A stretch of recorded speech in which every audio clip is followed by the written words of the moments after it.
Dövlət İmtahan Mərkəzi 2025-2026-cı tədris ili üçün idman yönümlü ixtisaslara qəbul qaydalarında dəyişiklik edib. Yeni qərara əsasən bu ixtisaslar üzrə qabiliyyət imtahanına buraxılmaq üçün tələb olunan minimal bal 10 vahid artırılıb.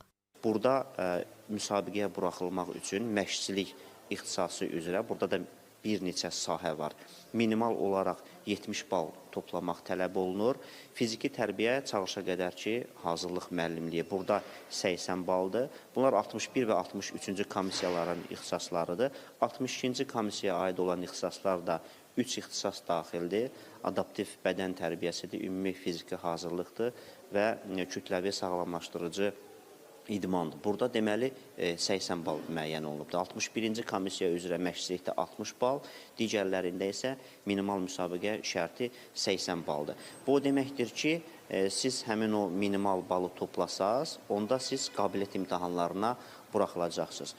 Təhsil eksperti İlqar Orucovun sözlərinə görə buna əsas səbəb bu il buraxılış imtahanlarının nəticələrinin ötən illə müqayisədə daha yüksək olmasıdır. Abituriyentlər arasında yüksək bal toplayanların sayının artması idman yönümlü ixtisaslara qəbul üzrə müsabiqə şərtlərinin də yenilənməsini zəruri edib.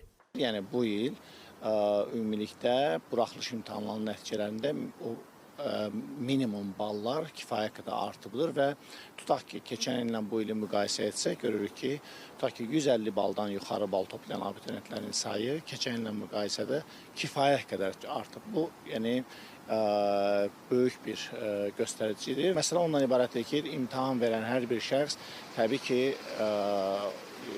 bu nəzərə almalıdır ki, tutaq ki, imtahanlarda balları, keçid balları artıla bilər, azalada bilər və s. 10 ballıq artım hesab edirəm ki, o abituriyentlər üçün, xüsusilə biliyini arxalanan abituriyentlər üçün bu və digər problem yarada bilməz. Və nəzərə alsaq ki, xüsusilə o qabiliyyət tələb edən imtahan ixtisaslarda ümumilikdə keçid balları kifayət qədər aşağı olur.